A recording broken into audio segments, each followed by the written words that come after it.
말씀 봉독하겠습니다. 오늘 사도행전 6장 1절부터 7절까지요.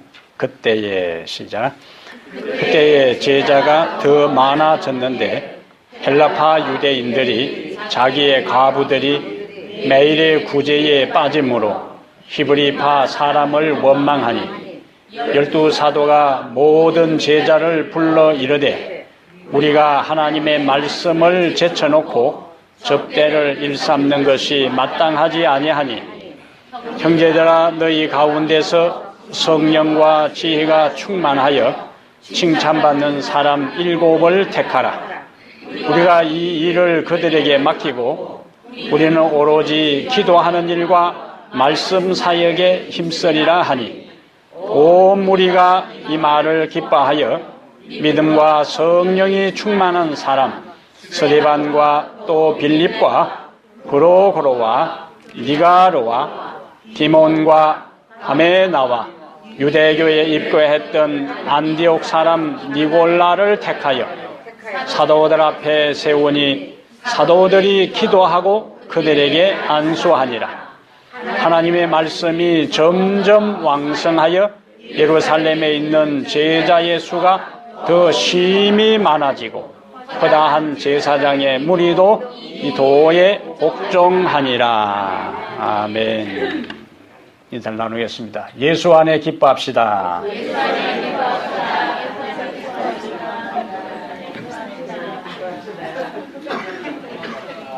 찬양 감사합니다. 듀엣 아름다운 목소리로 하나님께 영광을 돌리고 우리들에게 기쁨을 주셔서 감사합니다. 오늘 사도행전 6장 1절부터 7절을 본문으로 해서 문제를 극복하고 부흥하는 교회, 문제를 극복하고 부흥하는 교회, 이런 제목으로 함께 하나님 말씀을 살펴보겠습니다. 함께 따라합시다. 문제를 극복하고 부흥하는 교회. 문제를 극복하고 부흥하는 교회. 살다 보면 누구에게나 다 어려움이 있죠? 가정이나 교회도 다 마찬가지입니다. 이 땅에 살아가는 동안 어려움과 시련은 있기 마련이지만 그것을 어떻게 극복하고 전진하고 앞으로 나갈 것인가 하는 것이 더 중요합니다. 오늘 본문은 초대교회 안에 있는 초대교회 안에 심각한 문제가 발생한 것을 말씀하고 있어요. 초대교회가 어떤 교회인가? 초대교회 특징은 뭡니까? 우리가 앞에서 5장까지 살펴볼 때 초대교회는 어떤 특성이 있었어요? 성령이 충만한 교회고, 그리고 초대교회는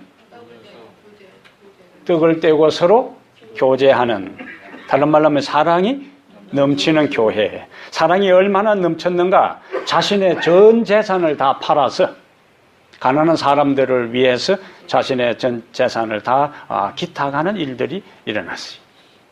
얼마나 부흥했는가? 하루에 3,000명이 교회로 들어왔어요. 얼마나 능력 있는 교회인가? 안전뱅이가 일어나는 놀라운 역사들이 발생하는, 능력이 현저히 나타나는 그러한 교회가 있었어요. 교회였습니다.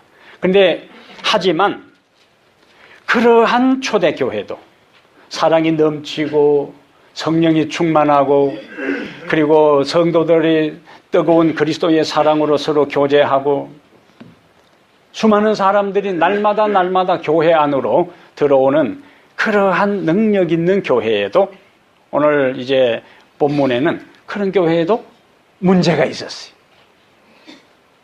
근데 문제가 있을 때에 그 문제를 극복하고 나갈 수가 있고, 그 문제 때문에 주저앉고 좌절하고 그 문제에 의해서 함몰될 수도 있습니다.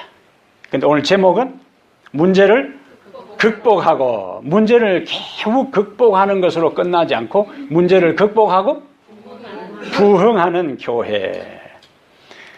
그러면 초대교회는 어떻게 문제를 극복하고 다시 부흥할 수 있게 되었는가? 그것을 오늘 우리가 본문을 통해서 좀 살펴보겠습니다.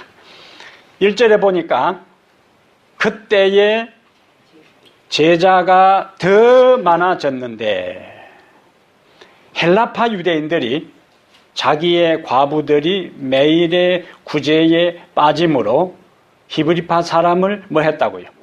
원망하고. 교회는 하나님께 사랑과 관심의 대상입니다.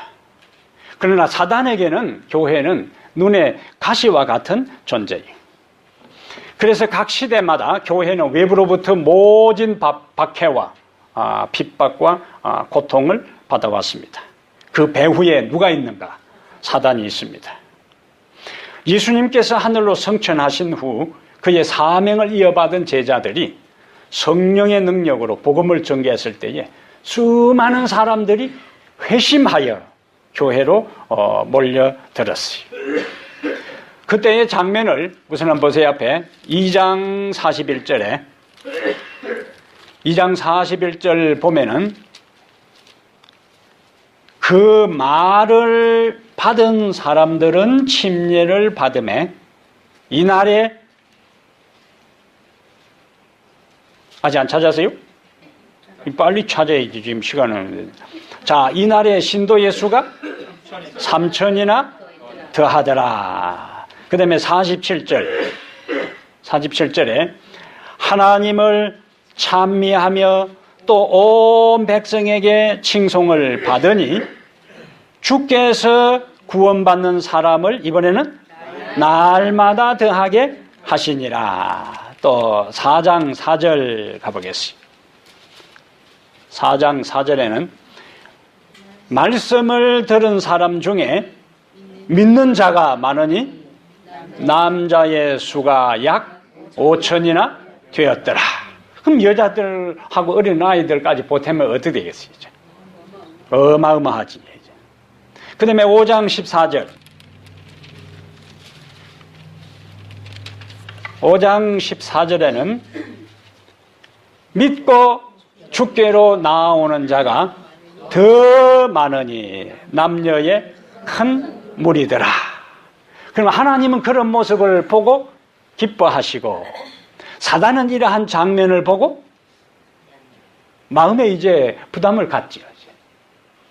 그걸 가만두고 볼 수가 없습니다. 그래서 회심하지 않는 종교 지도자들을 통하여 교회를 반복해서 공격하기 시작합니다.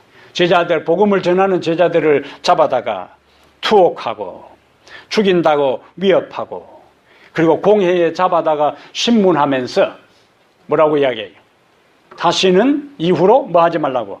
예수 이름으로 전하지 말도록 명령합니다. 그러나 5장 41절에 보면은 사도들은 그 이름을 위하여 능력받는 일에 합당한 자로 여기심을 뭐하면서 기뻐하면서 공회 앞을 떠나니라. 그리고 자기들 집에 숨어 있는 것이 아니고 42절에 그들이 날마다 성전에 있든지 집에 있든지 예수는 그리스도라고 가르치기와 전도하기를 뭐하지 않더라? 그치지 아니하더라. 그들은 박해 때문에 기죽지 않고 주눅들지 않고 오히려 성도들은 고난을 통하여 영적으로 더 강해지고 교회는 더 부흥하게 됩니다. 그래서 이제 지금까지는 사단은 외부적인 박해와 핍박을 통해서 교회의 성장을 저지시키려고 시도했는데 우리가 5장 마지막 절까지 볼 때는 사단의 그 전략은 효력을 발휘하지 못했어요. 그래서 이제는 사단은 전략을 바꿉니다.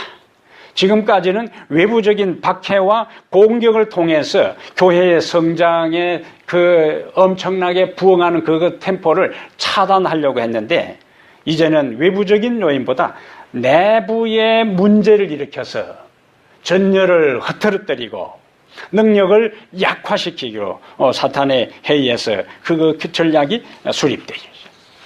우리는 역사를 통해서 보면은 외부적인 문제보다 내부의 문제가 더 심각한 것을 볼 수가 있습니다.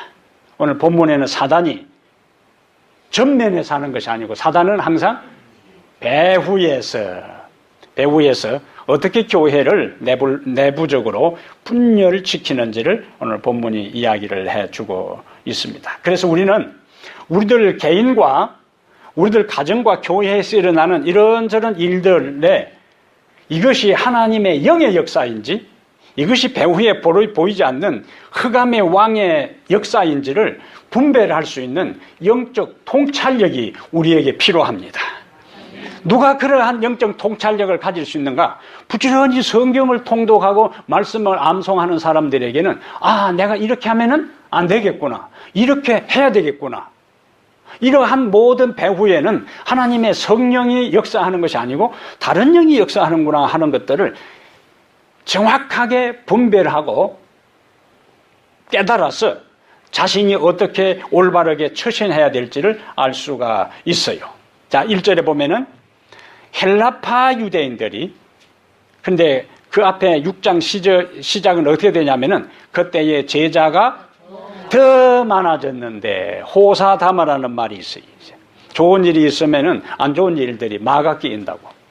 교회가 잘 성장하고 발전될 때에는 변화되지 못한 요소를 가진 사람들을 사단은 발판으로 삼아서 우리들 개인이 범죄의 길로 갈 때도 마찬가지예요. 우리들 개인이 가지고 있는 약한 점을 사단은 그것을 발판으로 삼아서 우리 전체를 장악하고 죄에 빠지게 하고 파멸시키는 데 사용하는 것처럼 교회가 성장하고 사랑이 넘치고 안정되고 할 때에 교인들 가운데 영적인 하나님의 영의 지도를 받지 않고 육의 요소 속에 살아가는 사람들을 사단이 발판으로 해서 교회 전체를 망가뜨리려고 시도할 수가 있어요. 그것이 오늘 1절의 이야기입니다. 헬라파 유대인들이 자기의 과부들이 매일의 구제에 빠짐으로 히브리파 사람들을 뭐 했다고요? 원망했다. 우리가 4장까지 5장까지를 보면은 초대교회는 다양한 나라에서 온 사람들로 구성되었어요. 그럼 여기 지금 1절에 누가 등장해요? 두 부류가 등장하지요? 헬라파 유대인들이 나오고 히브리파 사람들이 나와요. 그럼 도대체 이 사람들은 어떤 사람들인가? 히브리파 사람들은 누구며 헬라파 유대인들은 누군가? 히브리파 유대인이라 하는 것은 태어나서 그대로 예루살렘의 유대 나라에 살면서 살아온 본토인들입니다. 토백이들이에요.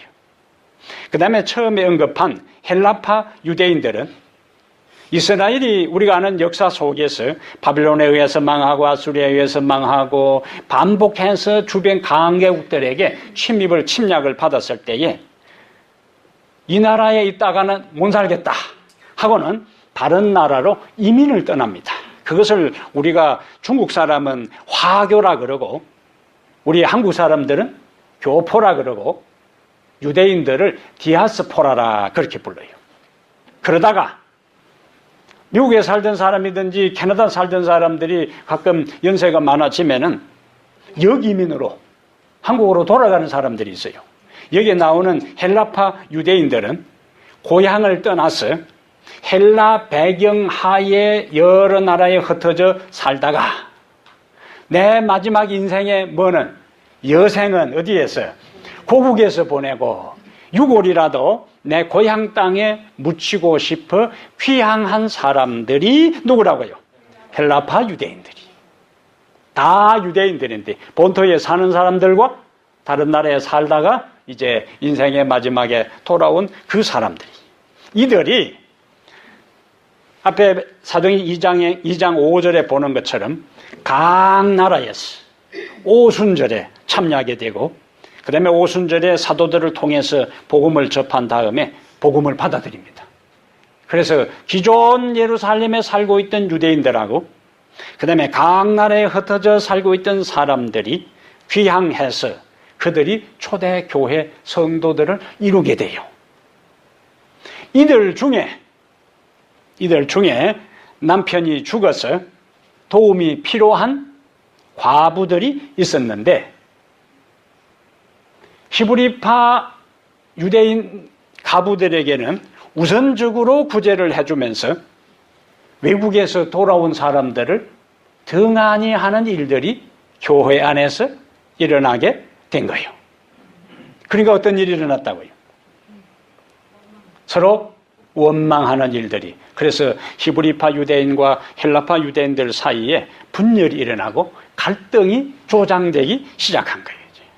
그런데 지금은 그냥 구제에 빠짐으로 헬라파 유대인과 헬라파 유대인들이 히브리파 사람을 원망했다 하지만은 그 배후에는 사단이 있는 거예요.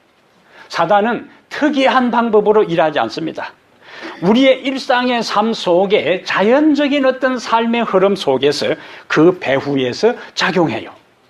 그래서 사도행적 87페이지에 보면은 제자들이 증가하였을 때에, 여기 6장 1절에 전반부를 이야기하는 거예요. 제자들이 증가하였을 때에 사단은 믿음의 형제들을 질투하고 그들의 영적 지도자들의 과오를 찾는 습관을 가졌던 어떤 사람들을 의심하게 하는데 성공했다. 그래서 사단은 영적인 사람을 마음대로 할 수가 없어요. 하나님을 믿는다고 하면서도 믿음의 형제들을 뭐하고? 질투하고 그들의 영적 지도자들의 잘못을 찾는 습관을 가졌던 형제들에게 의심하게 하고 불평하게 하도록 하는데 성공했다. 그것을 이해하고 받아들이고 건설적인 방법으로 그것을 온전한 방법으로 이 문제를 풀도록 하기 위한 것이 아니라 그냥 원망한 거예요. 그냥 불평한 거예요. 그 배후에 누가 있다고요? 사단이 있다고요. 누구를 대상으로 삼았는가? 믿음의 형제들을 질투하는 사람. 그리고 영적 지도자들의 과오를 찾는 것이 어떻게 된 사람? 습관이 된 사람을 사단이 발판으로 삼아서 초대교회 분열을 조장했다 하는 사실을 기록하고 있어요. 우리가 살다 보면 원망할 일들이 있습니까? 원망할 일들이 있어요. 불평거리도 있습니다. 이 세상에 우리가 사는 동안 원망할 일도 있고 불평거리도 있습니다. 하늘에 가야 모든 원망이 그치고 모든 불평거리가 사라져요. 이 세상에서 원망할 것도 없고 불평할 것도 없으면 이 세상이 뭐가 되는 거예요? 천국이. 그래서 우리는 원망할 거리가 있고 불평거리가 있을 때에 그것을 받아들여야지. 내가 이 세상에 사는 동안에는 이 상황에서, 이 환경에서 벗어날 수가 없구나. 이스라엘 백성들의 애굽에서 나와서 가나안을 향하여 가는 삶의 노정길에서, 광야의 노정길에서 반복해서 나타난 그들의 특징이 뭐였어요? 원망과 불평이었어요. 근데 원망과 불평은 원망과 불평으로 끝난 것이 아니고 결국에 원망과 불평으로 그들이 다 망했습니다. 출애굽기 14장 11절부터 12절에 보면은 애굽에서 나오자마자 앞에 홍해가 가로막고 있고 뒤에 애굽의 이 마병대가 기마병이 축에게 왔을 때에 그러면 그런 위기에 처하면 원래는 어떻게 해야 맞아요? 지도자와 함께 뭐 해야 되는 거예요? 하나님께 기도해야 맞는 거예요. 그러나 이스라엘 백성들은 기도하기로 선택하는 대신에 원망한 겁니다. 모세에게 이르되 애굽에 매장지가 없어서 당신이 우리를 이끌어내어 이 광야에서 죽게 하느냐. 애굽 사람을 섬기는 것이 광야에서 죽는 것보다 더 낫다. 민수기 11장 4절 6절에는 섞인 무리들이, 여기도 항상 문제는 사단이 회심하지 아니한 자들을 발판으로 삼습니다. 섞인 무리들은 시골에서 따라 장에 가는 사람들이 있잖아요. 별 할 일도 없는데 오늘 5일 장이다. 뭐 할 일도 없는데 장에나 가볼까? 그 따라 장에 간다고 그러지. 이스라엘 백성들이 애굽에서 탈출해서 가나안으로 간다고 하니까 따라 장에 가는 것처럼 따라 나선 사람들이 있어요. 그것을 성경에서는 뭐라고 했는가? 섞인 무리라 그랬어요. 그런데 많은 경우에 이스라엘 백성들이 원망하는 그 현장에, 문제의 한복판에 그들이 들어갈 때에 그 중심에 누가 있는가? 섞인 무리들이 있어요. 그들이 주도적인 역할을 합니다. 그들이 부정적인 분위기를 발산시켜요. 그래서 민수기 11장 4절 6절에도 섞인 무리들이 탐욕 때문에 불평을 늘어놓을 때 이스라엘 자손들도 더불어,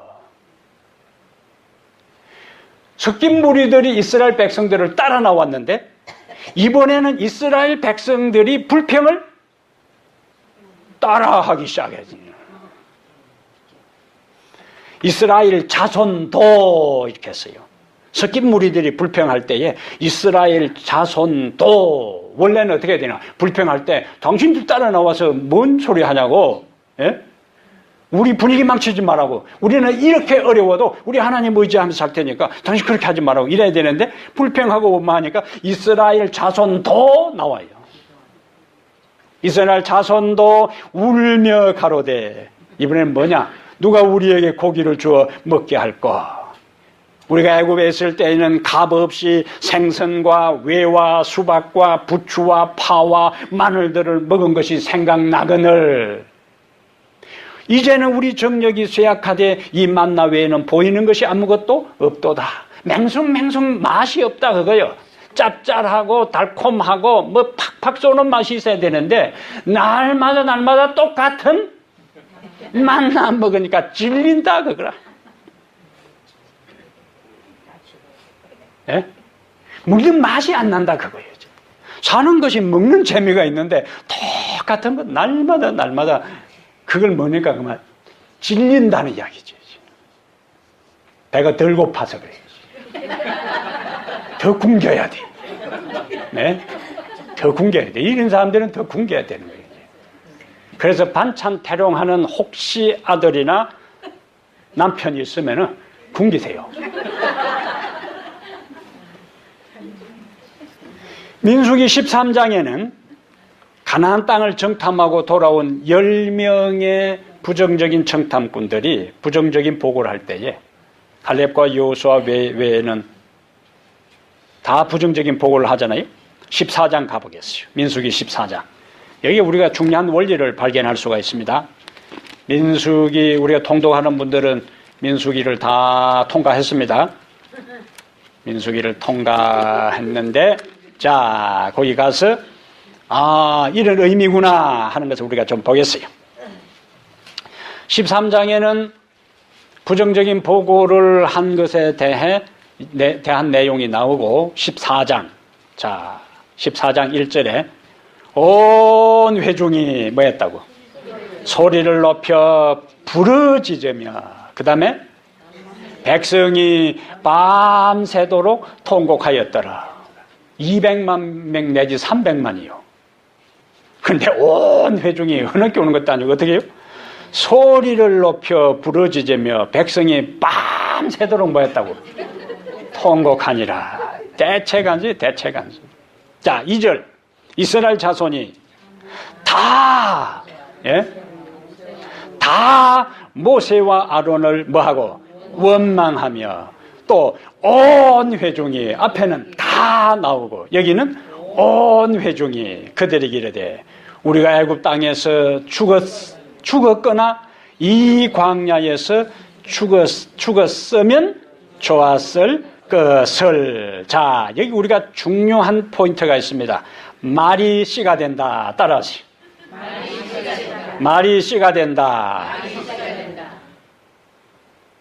26절 가보겠습니다. 26절. 여호와께서 모세와 아론에게 말씀하여 이르시되, 근데 이스라엘 백성들은 누구를 원망했어요? 아론과 모세를 원망했어요. 1절 2절에는. 근데 하나님이 27절에 뭐라고 말씀합니까? 나를 원망하는 이 악한 회중에게 내가 어느 때까지 참으랴? 이스라엘 자손이 나를 향하여 원망하는 바 그 원망하는 말을 내가 들었노라. 우리 하나님은 우리의 기도만 듣는 것이 아니에요. 우리 하나님은 무슨 소리도 들어요? 원망하는 말도 듣습니다. 그들에게 이르기를, 여호와의 말씀에, 그 다음에 말이 중요합니다. 말이 씨가 된다는 거 굉장히 중요한 거예요. 28절에 그들에게 이르기를, 여호와의 말씀에 내 삶을 두고 맹세하노라. 너희 말이, 그 다음에 내 귀에 들린 대로 내가 너희에게 행하리니 너희 시체가 이 광야에 엎드려질 것이라. 너희 중에서 20세 이상으로 계수된 자 곧 뭐한 사람? 나를 원망한 자 전부가 예분네 아들 갈렙과 눈의 아들 여호수아 외에는 내가 맹세하여 너희에게 살게 하리란 땅에 결단코 들어가지 못하리라. 그들이 2절에 뭐라고 이야기했어요? 온 회중이 그들에게 이르되 우리가 애굽 땅에서 죽었거나 이 광야에서 죽었으면 좋았을 것을. 하나님 뭐라고 말씀하세요? 너희 말이 내 귀에 들린 대로 내가 너희에게 행하리니. 그래서 우리가 평소에 하는 말에 대해서 함부로 하면은 안 된다는 거예요. 부정적인 말을 하면은 부정적인 말을 한 그대로 그 인생이 꼴지어지고 그 인생이 끝나는 거예요. 갈렙과 여호수아는 긍정적인 보고를 했어요. 하나님을 신뢰하는 보고를 했어요. 그들은 우리의 밥이라. 하나님께서 우리에게 약속했으니 우리는 올라가서 가나안 땅을 정복할 수 있다라고 말을 했어요. 나머지는 다 못한다고 했고 백성들까지도 온 이스라엘이 다 하니까 여기는 갈렙과 여호수아 외에는 모든 이스라엘 백성들이 20세 이상으로 광야에서 다 죽게 될 것이다.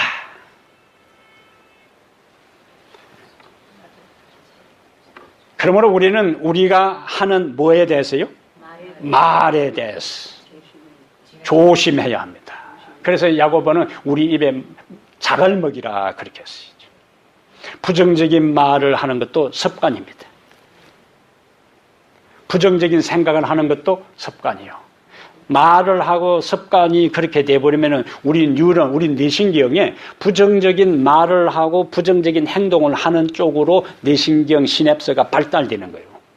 그러면은 다른 사람은 똑같은 상황을 보고도 긍정적으로 받아들이고 마음에 기뻐하고 그 다음에 적극적으로 거기에 동참하고 하나님께서 우리에게 주신 은혜를 표현하고 찬양하는데 이미 뇌신경 회로가 부정적으로 꼬장꼬장하게 바뀌어버리는 순간에 다른 사람은 기뻐하고 다른 사람은 긍정적으로 찬양하는데 그 사람은 그것을 빼딱하게 보는 거예요. 그러면 그 인생은 빗나가 버립니다. 생각이 빼딱하면 그 인생도 빗나가고 끝나고 마는 거예요. 이스라엘 백성들의 그 이야기를 성경은 여과 없이 우리에게 지금 보여주고 있잖아요. 긍정적인 말을 합시다. 하나님을 찬양하는 말을 합시다. 감사하는 말을 합시다. 믿음의 말을 합시다.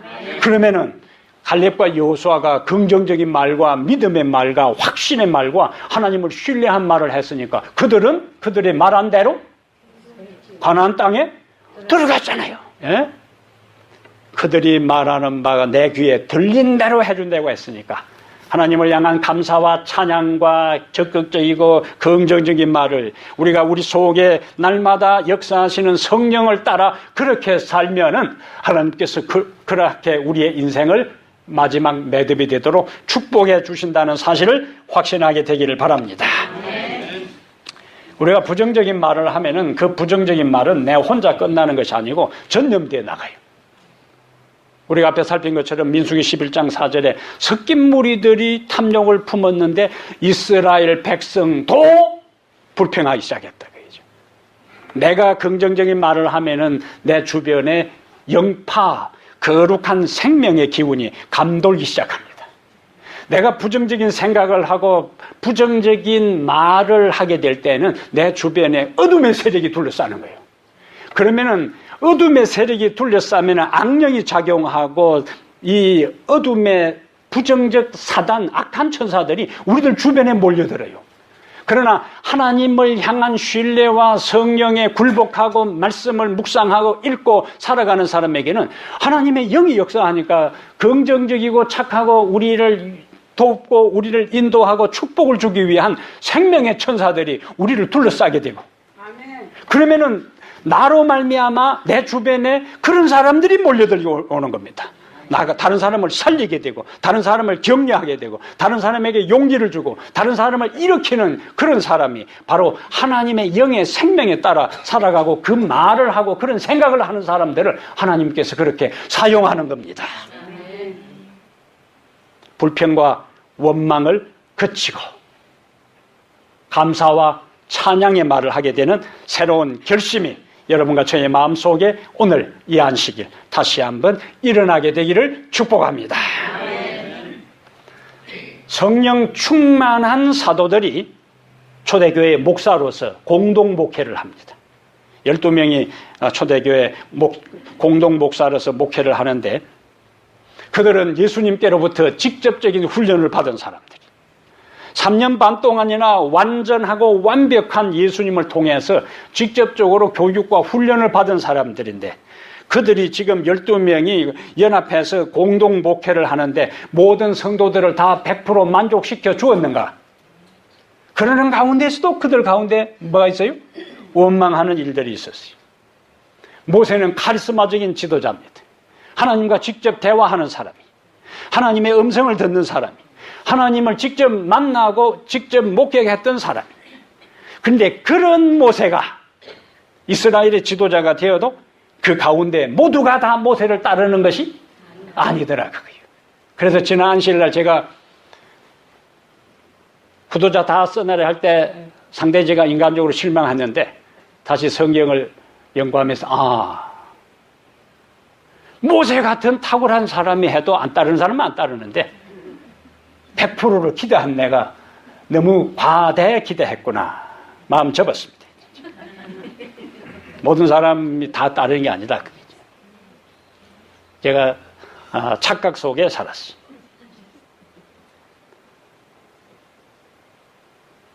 열두 사도가 목회해도 다 만족시킬 수 없었고, 모세가 리더로서 백성들을 인도해도 불평하는 사람은 항상 불평했는데, 저같이 부족한 사람이 어떻게 모든 사람을, 모든 성도들을 만족시킬 수 있겠는가? 우리가 솔직하게 한번 이야기해 봅시다. 한 남자와 한 여자가 만나 결혼 생활을 하는데 몇 사람만 만족시키면 돼요? 한 사람만 만족시키면 돼요.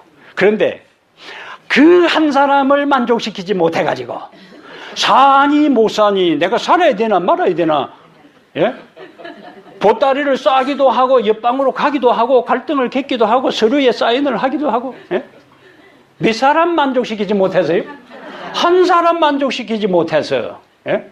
사니 못 사니 하는 게 우리 인간이요. 그래서 목사에 대한 기대도, 설교에 대한 스타일도 백인이면 다 다릅니다. 그래서 제가 여러분 한 사람 한 사람 다 맞춰줄 수가 없어요. 그건 불가능한 일입니다.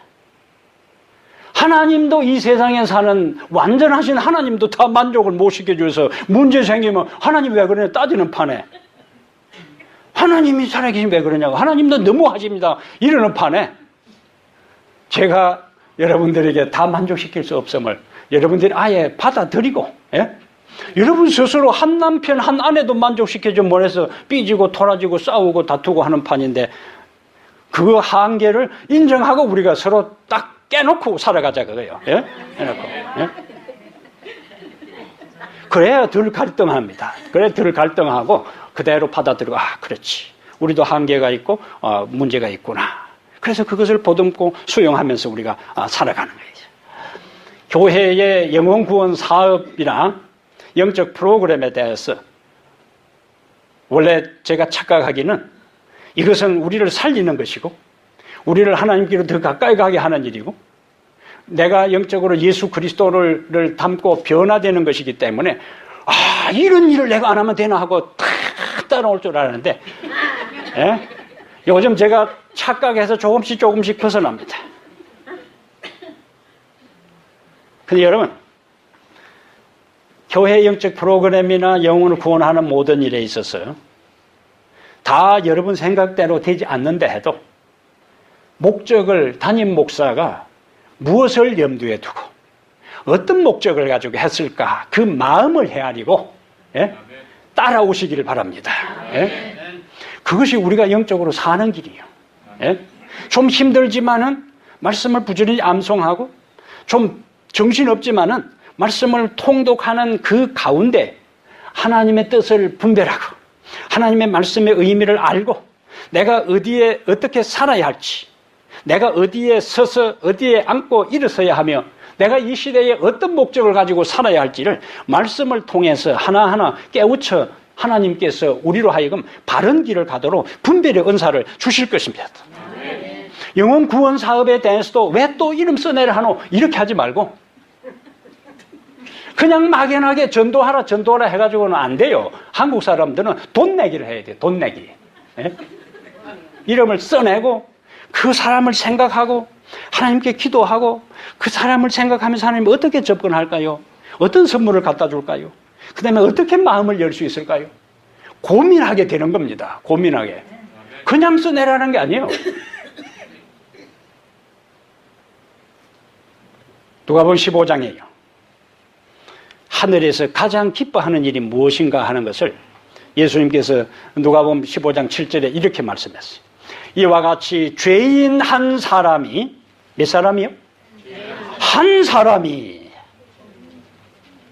회개하면 하늘에서는 회개할 것 없는 의인 99으로 말미암아 기뻐하는 것보다 더하니라.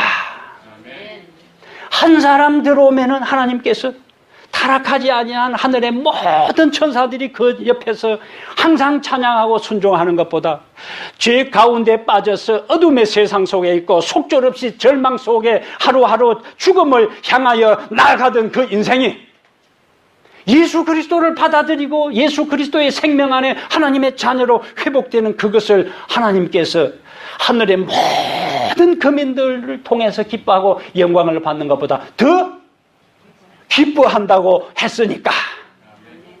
그래서 내가 이름을 써내고 하나님이 기뻐하는 일을 해보자는 이야기요. 예? 여기에 있는 양영재 목사를 위해서 하는 것도 아니고 그렇게 하면은 누가 좋아하세요? 하나님이 좋아하시고 하나님이 기뻐하시니까. 자녀된 우리가 나를 어둠의 세력에서 절망의 땅에서 나를 하나님께서 살려주시고 구원하셨으니까 이제 내가 사는 것도 나를 살려주고 영원한 생명을 주고 하늘에 소망을 두고 살아가게 한 그분을 내가 마지막 죽는 날까지 단 한 번이라도 사람 살려서 하나님의 마음을 기쁘게 해드리자 하는 것이 영혼을 구원하자는 이야기예요. 아멘. 그 목적을 알고 임하게 되기를 바랍니다.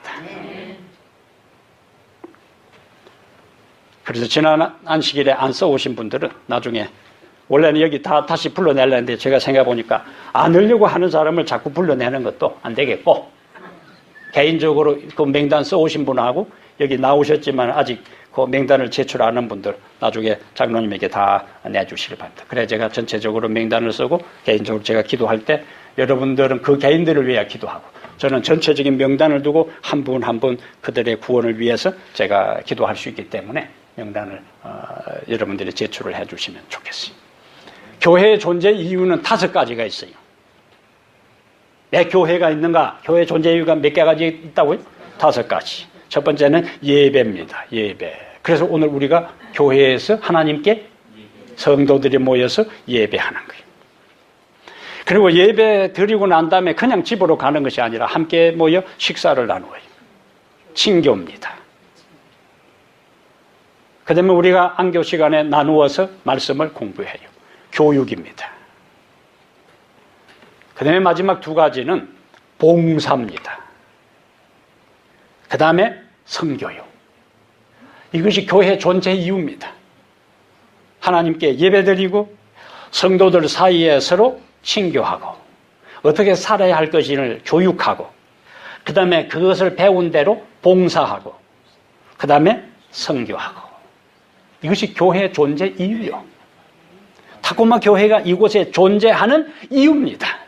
내가 오늘 하나님 앞에 예배하는 이유입니다. 그 근본, 그 핵심, 그 본질을 우리가 알고 신앙생활을 해나가야 돼요.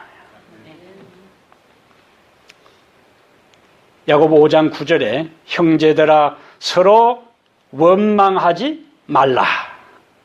그리하여야 심판을 면하리라. 고린도전서 10장 10절에는 저희 중에 어떤 이들이 원망하다가, 바울은 이스라엘 백성의 역사를 회고하면서 그랬어요. 저희 중에 어떤 이들이 뭐 하다가요? 원망하다가 멸망하는 자에게 멸망하였나니, 멸망시키는 자에게 멸망하였나니 너희는 저희와 같이 원망하지 말라. 따라합니다. 원망하지 맙시다. 대신 감사하며 삽시다. 그게 사는 길이에요. 왜냐면 우리가 앞에 이스라엘 백성 역사에서 보았잖아요. 원망하는 사람은 다 죽었고, 하나님께 원망하지 않고 그분을 신뢰하고 믿은 사람은 갈렙과 여호수아와 그 후세대들은 가나안 땅에 다 들어갈 수가 있었어요. 초대교회 사도들은 교회에 문제가 있을 때에 그 배후에 사단의 그 모든 음모가 있는 것을 제대로 꿰뚫고 이제 그 문제를 어떻게 해결했는가? 성도들과 사도들이 협력하여 일하는 시스템을 그들이 만들기 시작했어요. 그래서 7명을 그들이 선택해서 3절 보세요. 형제들아 너희 가운데서 성령과 지혜가 충만하여 칭찬받는 사람 7을 택하라. 우리가 이 일을 그들에게 맡기고, 우리는 오로지 사도들은 무슨 일에 집중한다고요? 기도하는 일과 말씀 사역에 힘쓰리라. 이것이 사도들이 해야 할 중요한 일입니다. 기도하는 일과 말씀 사역에 힘쓰리라. 지금까지는 사람들이 밀려오고 집에서 쫓겨나고 가부들 그 구제하는 일에 사도들이 집중하다 보니까 문제가 생긴 거예요. 그래서 이제는 동력자를 선택해야겠다. 5절 온 무리가 이 말을 기뻐하여 믿음과 성령이 충만한 사람 7명을 이제 그들이 선택할 때 6절에 사도들 앞에 세우니 사도들이 기도하고 그들에게 안수하니라. 근데 7절은 이제 그 결과 어떻게 됩니까? 하나님의 말씀이 점점 왕성하여 예루살렘에 있는 제자의 수가 더 심히 많아지고 허다한 제사장의 무리도 이 도에 복종하니라. 그런데 5장까지 사도들을 박해한 주체들이 누구였어요? 제사장들과 서기관들과 사두개인들이에요. 항상 제사장들이 나왔어요. 지금까지 제사장들은 사도들을 박해하는 중심에 있었습니다. 그런데 교회와 교회 지도자들이 다시 문제를 알고 말씀과 기도에 집중하기로 하고 성령과 믿음이 충만하고 그 다음에 칭찬 듣는 사람 7 집사들을 교회에 이제 선별해서 안수하고 난 다음에 하나님의 말씀이 점점 왕성하여 예루살렘에 있는 제자의 수가 많아지고가 아니고 더 심히 많아지고 제사장 한두 명도 아니고 허다한 제사장의 무리도 이 믿음에 이 도에 복종하니라. 복음의 위대한 능력이 나타난 거예요. 지도자들이 다시 말씀과 기도 사역에 집중하게 하고 나머지 함께 동역했던 신자들이 각자 자신들의 일들을 하면서 협력하게 될 때에 교회는 위기를 극복하고 교회는 과거 어느 때보다도 더 성장하게 되는 놀라운 역사를 하나님께서 이루어 주셨습니다. 우리가 지금 성령에 대해서 배워요. 지난번에 우리가 성령의 은사에 대해서 배웠잖아요. 여러분 한 사람 한 사람에게 예수를 믿는 사람에게는 다 하나님께서 은사를 다 주셔요. 기도하면서 나에게 주신 은사가 무엇인지를 찾는 사람들은 하나님께서 그 은사를 통하여 자신의 신앙이 성장하게 하고 교회에 봉사하게 하고 다른 이웃을 유익하게 하는 일에 그 은사를 활용하도록 하나님께서 도와주십니다. 그래서 타코마 교회에 몸담고 있는 성도들은 아무도 뒤에서 방관자가 되거나 관망하거나 구경꾼이 되지 말고 모두가 중심에서 자신의 할 일을 찾고 발견해서 은사대로 섬기게 될 때 7절의 이야기는 2000년 전에 초대 교회에만 일어났던 것이 아니라 담임 목사와 신자들 한 사람 한 사람이 자신의 역할을 알고 믿음에 바로 서서 교회의 할 일을 찾고 섬기고 봉사할 때 하나님께서 허다한 사람들을 이곳에 보내주시고 우리 안에 믿음이 성장하게 되고 새로운 회심하는 영혼들이 일어나게 될 것을 본문을 통해서 우리에게 약속해 주고 있습니다. 자신의 할 일들을 이제 둘러보면서 날이 좋으면 주변에 쓰레기들이 많이 있습니다. 쓰레기 주울 수 있도록 여러분들이 봉사할 수 있도록 우리 이강규 집사님 벌써 집게도 다 사다 놨어요. 요 창관에 다 있습니다. 그래서 식사 다 하고 난 다음에는 하나씩 봉지 들고 주변에서 자연스럽게 바람도 쐬면서 다 좀 하고 그 다음에 식사 마치고 난 다음에 그 테이블 위도 좀 닦고 화장실이 들어오면은 당번만 가서 할 게 아니라 보면은 그냥 딱 비닐 장갑 띄고 청소도 좀 하고 예? 이렇게 내 할 일을 찾으시라. 그 다음에 교회 와보니까 여기저기 휴지가 있고 이 의자 라인이 좀 비뚤어져 있으면 그것도 좀 바르고 그거 못할 사람 아무도 없어요. 누구든지 다 할 수 있습니다. 그 작은 일에 대한 관심들이 하나님의 사업에 대한 관심으로 확장되면서 우리의 믿음도 성장하고 교회에 대한 관심과 사랑도 일어날 때 새로운 영혼들이 이곳에 와서 우리는 위기를 극복하고 문제를 극복하고 성장하는 타코마 교회가 될 것을 확신하고 그 모든 역사가 다시 한번 일어나게 되기를 주의 이름으로 축복합니다. 아멘. 하늘에 계신 살아계신 우리 하나님, 오늘 우리에게 아버지의 생명의 말씀을 허락하시니 감사합니다. 우리가 인생을 살아가는 날 동안 문제와 어려움 없이 살아갈 수는 없습니다. 그러나 신앙을 하는 자와 신앙을 하지 않는 자의 차이는 문제가 있고 어려움이 있다 할지라도 믿음으로 그것을 극복하며 더 나은 세계로 진보하고 전진하는 것이 신앙인의 도리임을 저희들이 아오니 우리들 각 개인의 삶과 우리 가정과 이 교회에 그런 자세로 살아가게 해 주시옵소서. 삶의 문제에 직면할 때에 불평하고 원망하는 대신에 하나님의 섭리가 있음을 기억하고 오히려 감사하고 더 주님을 의지하며 믿음으로 그 문제를 극복하고 뚫고 나갈 수 있는 믿음의 사람, 용기의 사람, 전진하는 사람 모두 다 되게 해 주시옵소서. 우리가 주의 이름을 부르면서도 은연중에 불평을 많이 하고 원망할 때가 자주 있습니다. 우리가 민수기 14장에 보는 것처럼 이스라엘 백성들의 원망하는 소리를 하나님께서 다 들으셨다고 말씀하셨고 그들의 부정적인 원망과 그 모든 불평거리를 들으시고 그대로 그들의 운명이 결정되고 만 것을 저희들이 보았사오니 우리는 그러한 비극적인 부정적인 인생으로 꼴져지지 않게 해 주옵소서. 오히려 찬양과 감사와 긍정적이고 적극적인 생각과 말을 표현하고 행동함으로 우리의 인생이 주님 인정하는 생명의 삶으로 충만케 해 주시옵소서. 그리하여 우리의 생각뿐만 아니라 우리의 은행심사 모든 것에 주의 영의 인도를 따라 삶으로 내 속에 하나님의 생명이 충만하고 그 충만한 생명이 내 삶의 주변의 분위기를 생명의 기운으로 가득 채웠어. 그 영역 안으로 들어오는 내 주변의 모든 사람을 오히려 살리는 생명의 원천이 되게 해 주시옵소서. 교회의 지도자와 모든 성도들 한 사람 한 사람이 전적으로 주의 영광을 위하여 협력하여 일하고 그리고 성도들 한 사람 한 사람이 눈을 들어 주변을 둘러보면서 자신의 할 일을 찾아 성실하게 임함으로 이 교회가 온전한 연합을 이루어 초대교회 부흥의 역사들이 다시 한번 이 교회에 우리가 사는 이 시대에 우리를 통하여 이곳에서 일어나는 것을 경험하게 해 주옵소서. 각가지의 사연을 안고 오늘 주님 앞에 나온 영혼들 그들 심령 속의 안타까움과 염려와 근심과 걱정과 괴로움들 주의 제단에 다 내려놓고 주님을 의지하고 신뢰하는 믿음을 가슴에 채우고 우리의 삶의 자리로 돌아가게 해 주시옵소서.